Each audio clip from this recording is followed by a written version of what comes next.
And what we can take from this little lesson in media history is that abundance breaks more things than scarcity. When there's a set of institutions that's designed to manage a scarce resource, and that resource becomes abundant, it causes more trouble than managing the scarcity did in the first place. So here we are, living in the middle of another revolution of media. And the question I think that's before us is, are there ways to avoid making the same mistake again? Are there ways of thinking through this problem that aren't just about extrapolating from the old world, but are actually about looking at what is happening in the media landscape today with fresh eyes? And to turn to that question, I think we want to talk about McDonald's.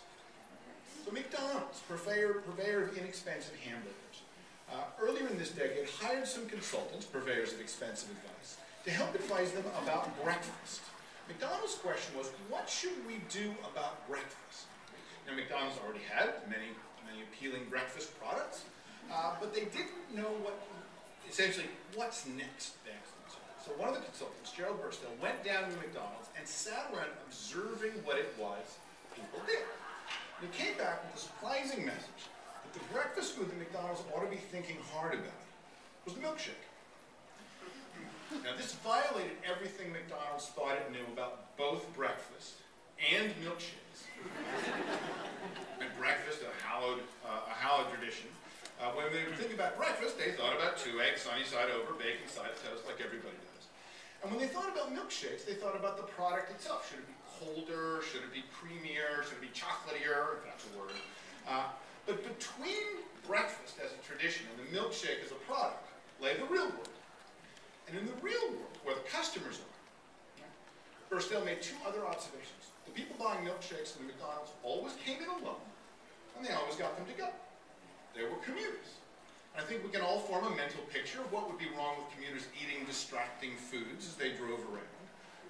And so without regard for the sacred traditions of breakfast, or with the ways milkshakes had traditionally been consumed, the consumers said to themselves, we have a job to do.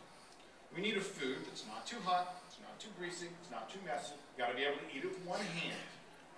And so without regard for the traditions of breakfast, and without thinking about the characteristics of the milkshake, they hired the milkshake to do that job.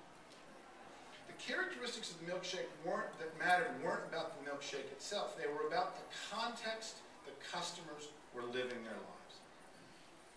Gutenberg's invention introduced to the publishing industry the economics that shape it today. High upfront capital costs, significant variability of success, significant financial risk, hit-driven cross-subsidy. That's an ancient set of traditions. More than half a millennium, that economic logic has affected the publishing business.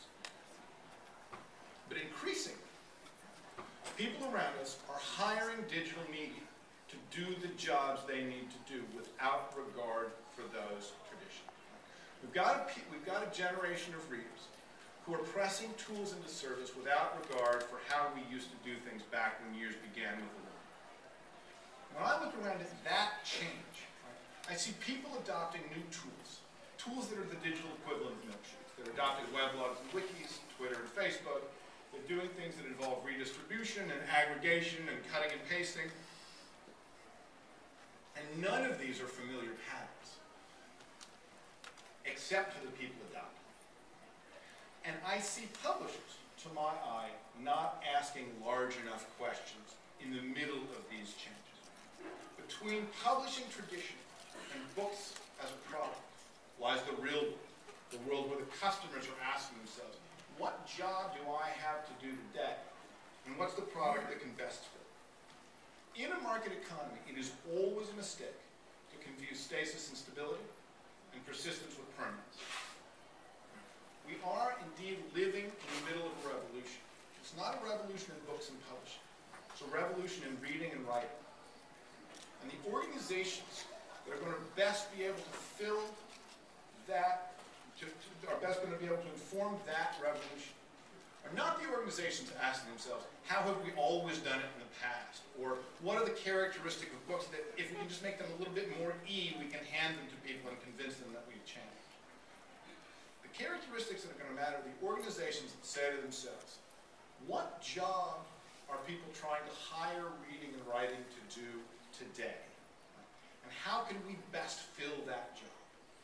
Because it is those organizations, whether they have a business logic that's 500 years old, or 500 weeks old, or 500 minutes old, is going to shape the literary